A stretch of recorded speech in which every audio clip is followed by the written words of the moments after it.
Alright, so this is part 2 of the video. You can see here where we're using the Comptech logo. I had to take a snippet from that to put it in my wife's Cricut, and then we're using the Cricut here to cut that vinyl out so that we can then go ahead and apply it to the exhaust tip. And so what we're doing here is we created a negative of the Comptech logo, the original logo, and we're going to go ahead and place it on the exhaust. So you want to make sure it's extra clean. I'm using rubbing alcohol here to just remove any oils or contamination, and then we're going to go ahead and place that on as like basically a stencil. So here we are placing that Comptech Sport logo on, and I have a mark on there because I know exactly where the original logo was.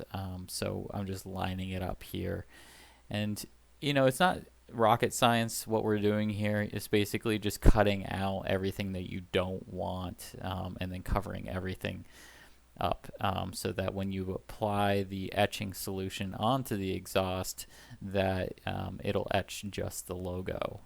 So you have to be a little careful here because of the way it cuts out the vinyl. The vinyl has to be properly adhered to the stainless surface so that you can then lift up the transfer paper. There's like a little transfer plastic piece, I guess they call it, like transfer paper or transfer something or other anyways. But you're basically just lifting that up, and what should remain behind is all the little pieces of the logo. So like around the P is really difficult because it's just a singular vinyl square.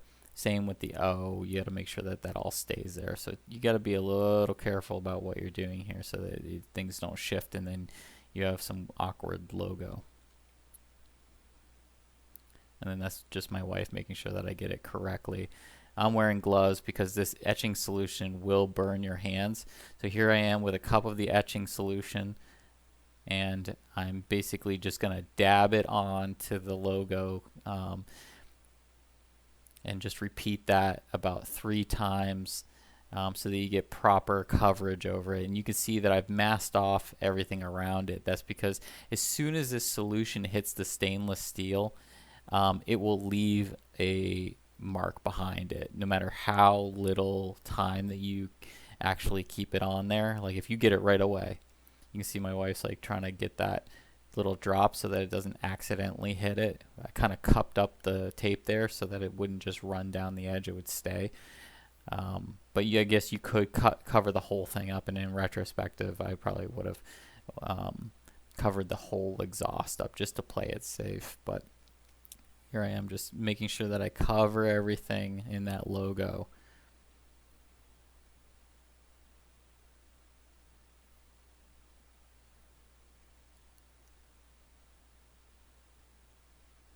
Yep, just repeating it.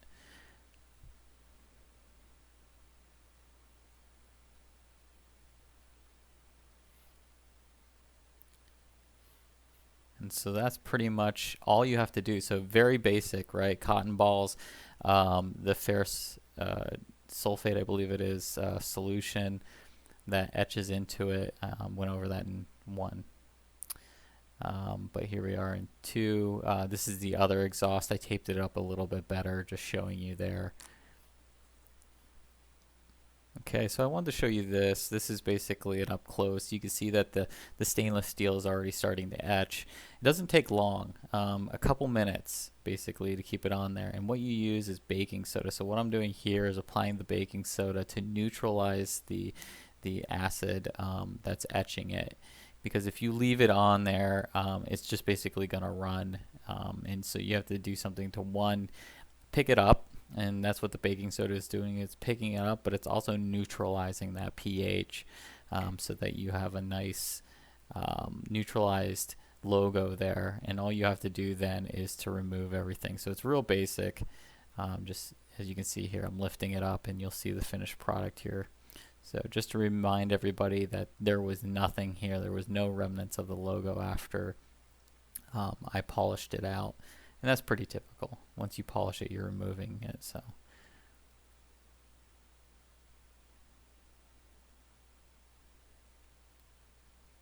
pretty basic, right? I mean, how easy is this? You gotta take the little remnants, like I talked about, the O and the P's. That they got the square still in there, so I'm just taking this little tool that I had that happened to be on my bench and removing it. But probably a razor blade, box cutter, or something like that would have aided me a little bit better in doing this. But it doesn't really matter as long as you can lift it up. So you can see how well that logo came out.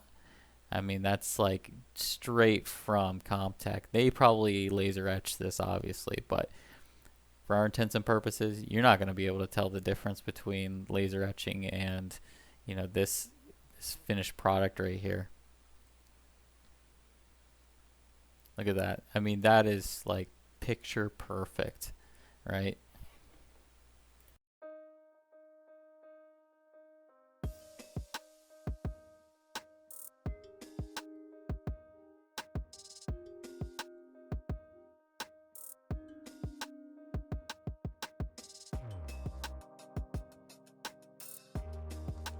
Okay, so here's the CL, all finished up with the Comptech exhaust, as you can see here.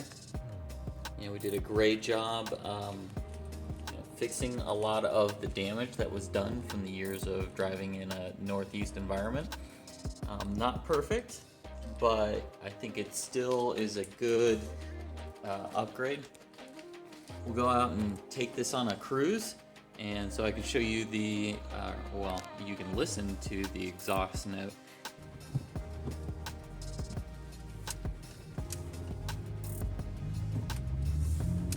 Okay, everyone, so we've got the new Comptech exhaust in, and I'm going to give you a little in-cabin experience here.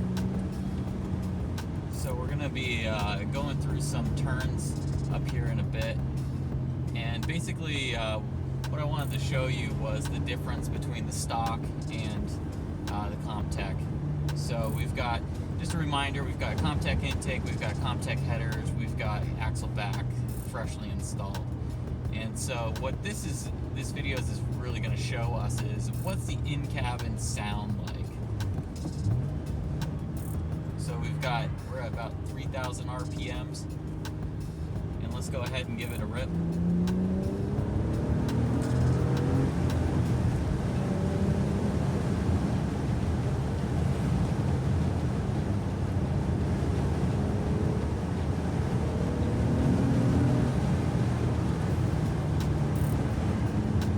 Trail braking into that turn.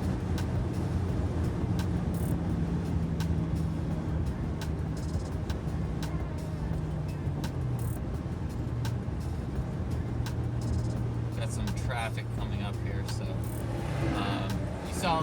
you heard a little bit of what the rip was like.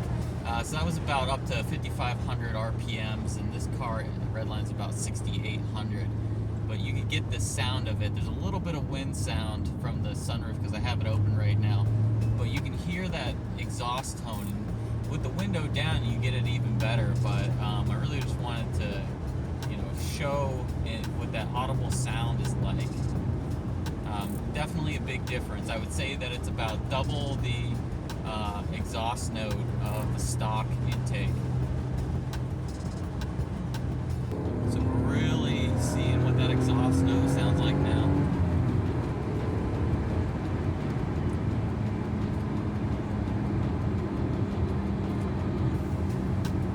So we're on a back road, really just giving it the beans a little bit here, so that you guys can hear what it sounds like now that we've got this exhaust set up the way we want it.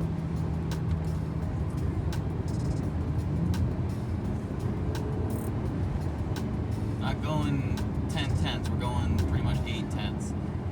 But the point is that you should be able to hear that exhaust. Here's wide open throttle. A little VTEC there.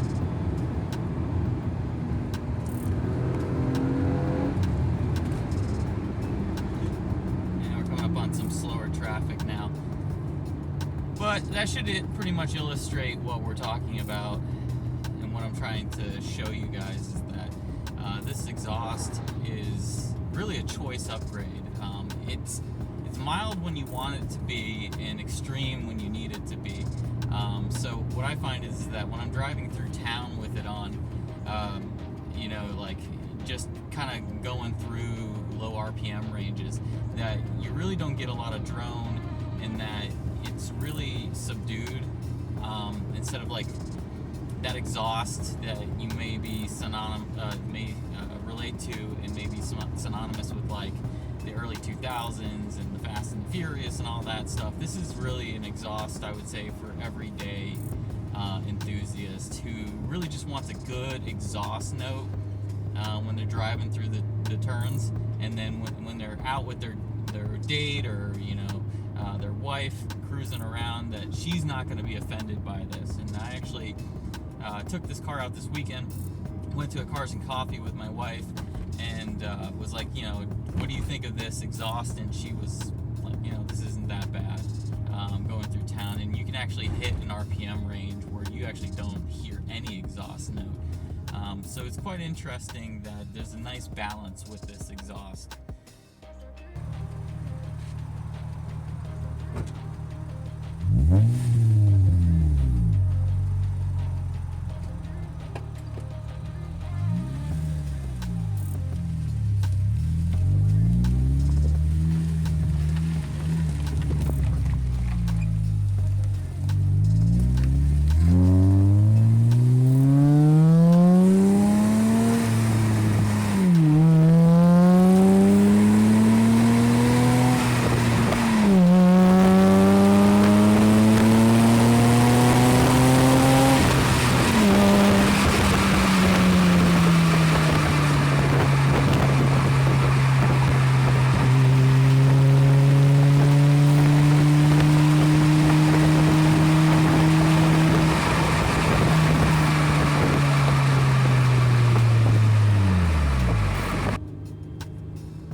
And a 40.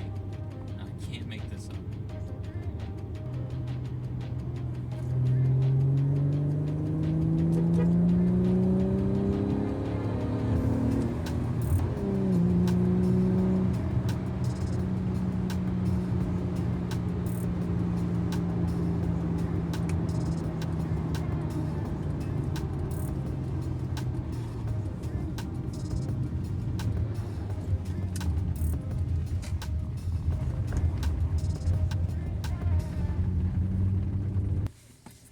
Okay, that's pretty much it. So basically my overall review of this is that it's a great add-on if you can find it. I know that there's the Tanabe medallion, which is another great option. I would say that because of this car, I really wanted to stick with the Comptech add-ons. I think the Comptech add-ons are one period correct to the car, but also the sound is there, the performance is there.